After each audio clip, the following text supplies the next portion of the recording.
Today on Treasure Hunting America, we'll meet Norma Larson, a woman who didn't pick up metal detecting until she was 70 years old. I love doing what I'm doing. I ain't afraid to get my hands dirty. And what you find is always exciting to me. No matter if it's junk, you always want to dig it. And I dig everything. Then we'll meet Steve Kelly of New York City, who's been finding ancient Roman coins buried in the nation's largest city. New York's pretty old. It's been here a long time. A lot of the buildings you see now were little villages, or maybe there was just a house where 6 blocks span now. I was in my yard, I was just trying a machine out. I couldn't even believe it. I found colonial buttons. And finally, we'll talk with Nelson Jacas, a Greek-American who's using his profession to find treasure below the surface of the Atlantic. I figured there's more artifacts in the ocean than on the land. I did make a lot of nice finds. It's like finding a time capsule. All coming up on Treasure Hunting America.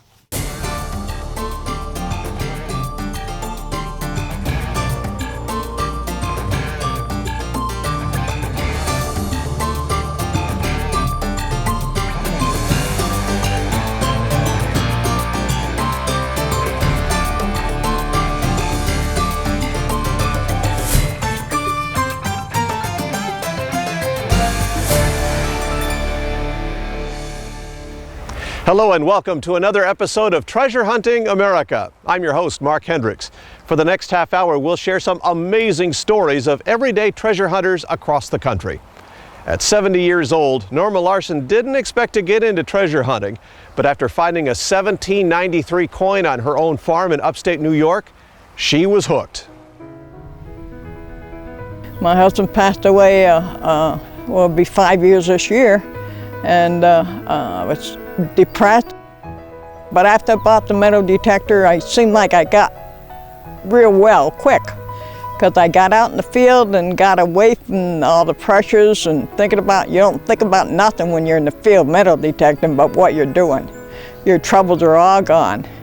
And when I went to the doctor, she told me, "What are you doing to get your health back?" And I told her I took a new hobby up, and she says, "Good medicine." And I got all better, and I'm in perfect health now. What kept me going is finding stuff that was real old and very interesting. To think about how people lived years ago compared to the times now. It's just fascinating. I walked down this driveway right here, and that's where I found that first coin laying right on top of the ground back 1790 something.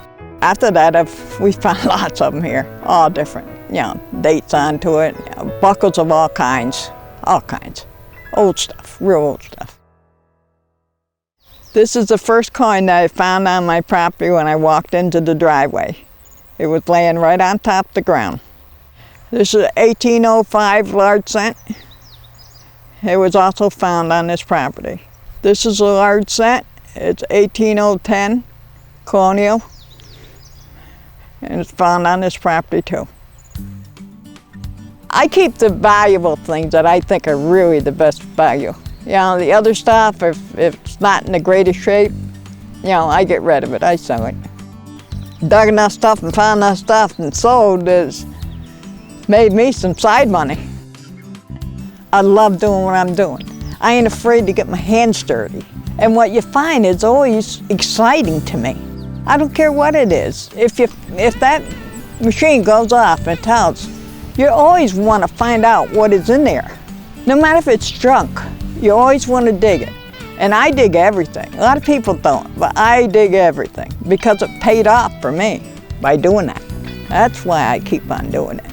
And I will as long as I can walk. I will, because I just love it. I love doing it.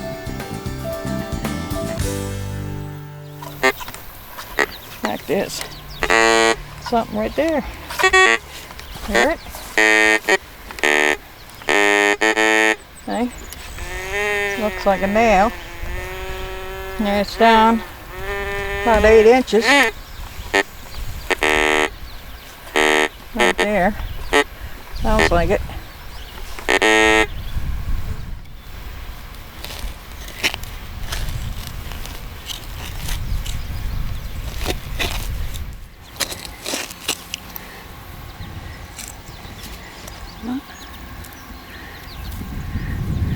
That's what it is.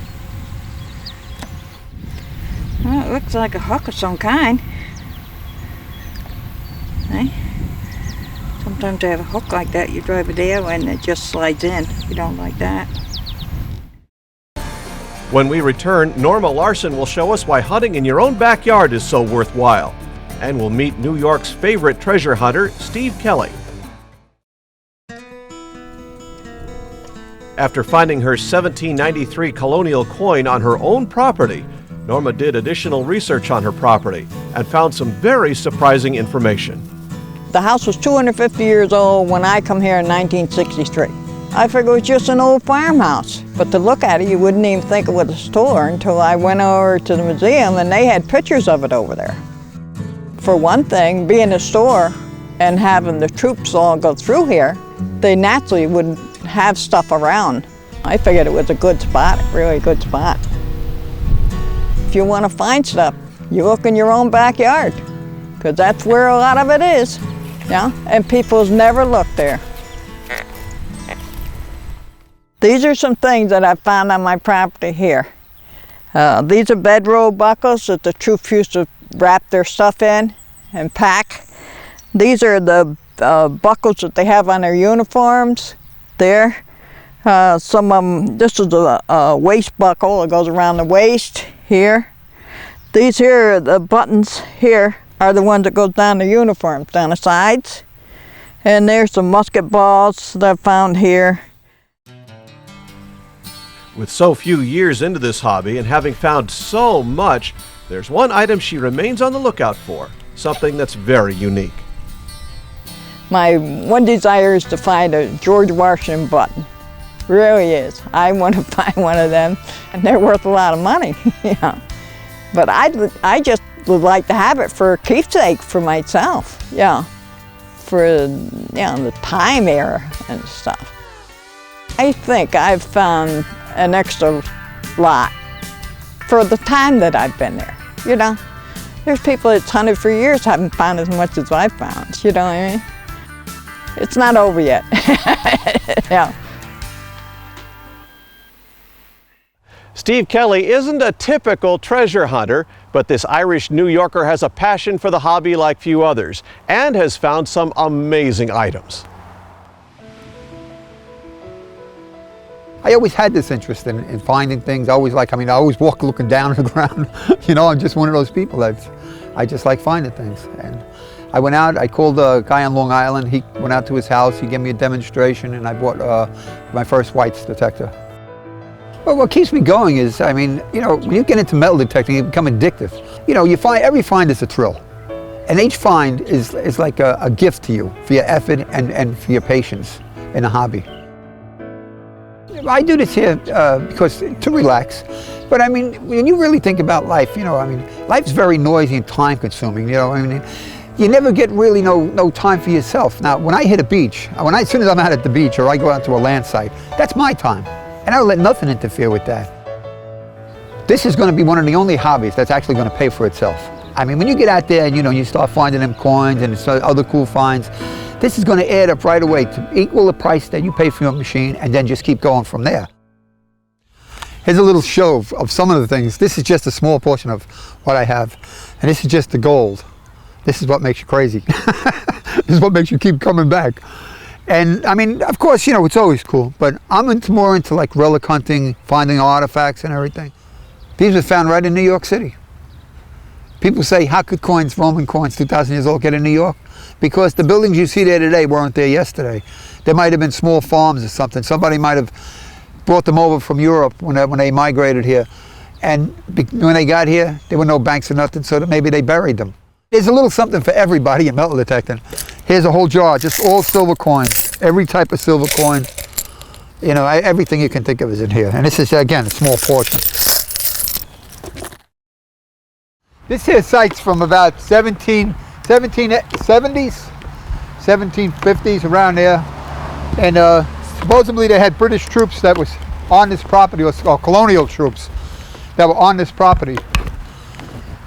So it's potentially hot site, just takes a little time to get orientated with it, get the machine working right. Well, most targets in an area like this here would be 4 to 5 inches, maybe 6 inches down. Usually what I'm looking for now is buttons. Looking for buttons, they're usually brass. If they're brass or copper, they're going to come up with like a 56, maybe a 46 number. Buttons is a good sign because that identifies the regiment they were with, whose side they were on. A lot of information. See, this here is probably a shallow hit. It's not going to be too deep. But I still have to take up a good portion of the dirt with the plug so that when I put it back, it grows right back in place. Okay. Got here coming up with this stuff is a piece of pottery. Pottery is always a sign. It could have been maybe garbage they buried here. Could have been a dump.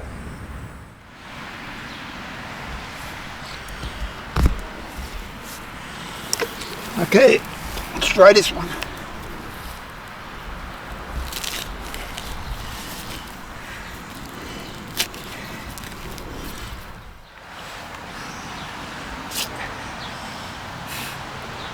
It's a button from a raincoat or rain gear. Actually, I don't see no naming on it. But indication that something was here. Maybe a clothesline, maybe someplace where they dry their equipment. Yeah, something's coming up. Well, this one's take back to the house. Check it out. Put our plug back. Nobody even knows we were here. Now that's good. We got something out of here at least. When we return, Steve Kelly will share about why New York City is such an amazing place to hunt for treasure. Don't go away. New York's pretty old.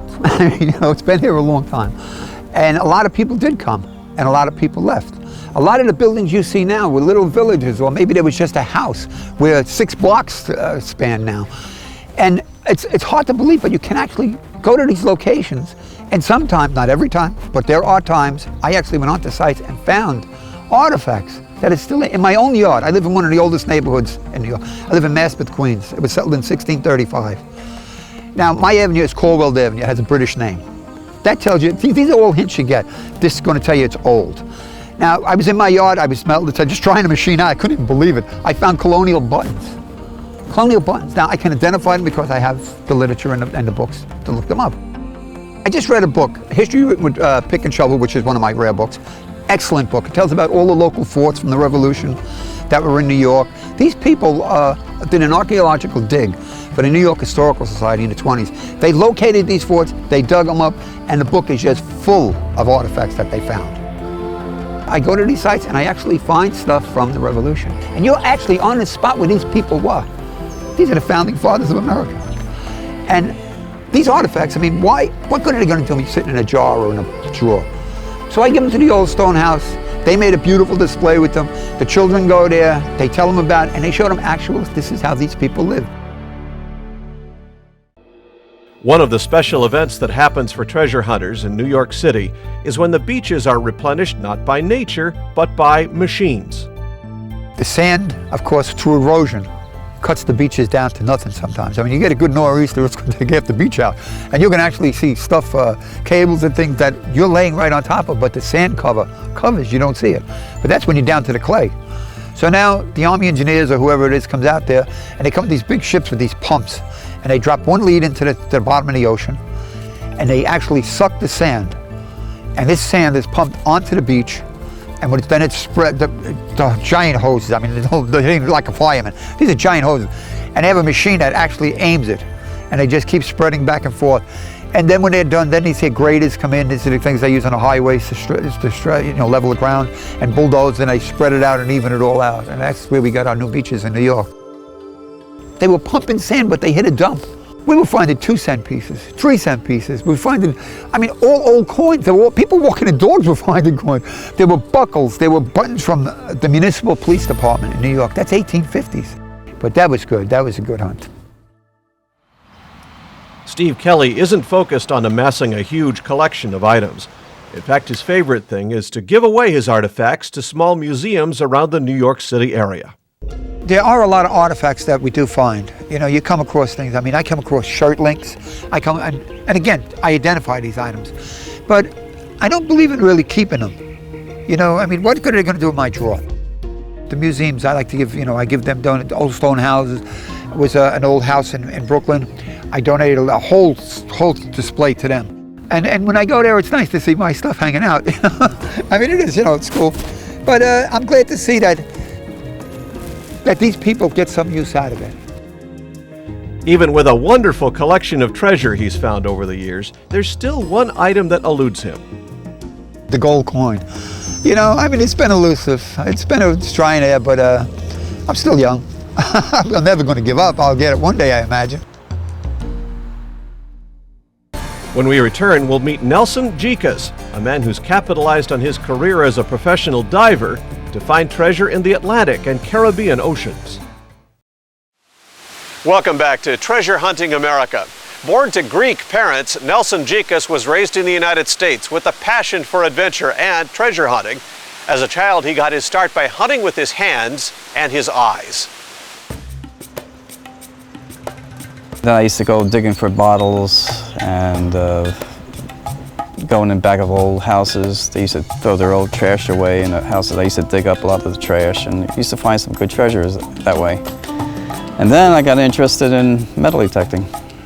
And I purchased a detector and went out metal detecting and went to parks, old schoolhouses, houses being knocked down, old swimming holes. Some good finds came out of them. It's like a time capsule. What kept me going is there was a lot of places to go and there was a lot of historical finds to find, and there's a lot of history here in New Jersey. A lot of pirates that came here and buried their treasures. Right here, right now, we're at a Revolutionary War site. George Washington was here. Part of Civil War was here too. So we have a lot of things that were going on in New Jersey. I figured there's more artifacts in the ocean than on the land, so I figured we're running out of spaces on land, so I better go back in the water. And I've been to Bimini, I've been to Florida, I've been to the Caribbean, found a lot of unusual things that I wouldn't find on land. Underwater hunting is very difficult because sometimes the current moves a lot of the stuff, and it could be 5 miles there and 20 miles next week or whatever, so that's difficult. Your levels can run low and all that stuff, and we try to stay, 10, 15 feet. Visibility could be like 50, 60 feet, that's it, so it's very dirty and you can't see what you're doing down there. Caribbean waters are much better because you can see the fish, you can enjoy it down there more, and you can see a nice wreck. What we have here, which I found underwater, this is a Chinese oil lamp. It's made of pottery. I found it all in pieces. I glued it back together, and it's very interesting looking. It's got the little hole where you light the oil in, and I would say it's from 16th century. Here we have a piece of pottery, Chinese, I believe. It's got a fish on it, a lot of patina on it, and I would say around 1500s. Here we have a bunch of coins that I found. Some are Chinese and some are French. It's a French coin, which I found. The best piece I found is called a relic ring. They used in the 1400s. It's a ring that had a saint in it, and the saint is still inside of it. And if you shake it, you can hear the saint. Unfortunately for treasure hunters, they can't just go out to dive for large gold caches and keep them without reporting it. State laws are very specific about finding artifacts off the coast, and there is a process for retrieving them lawfully. If I found a ship, I would take it to the right agencies in the government and ask for a permit so I could bring up the ship, and if it was okay, I would get the permit.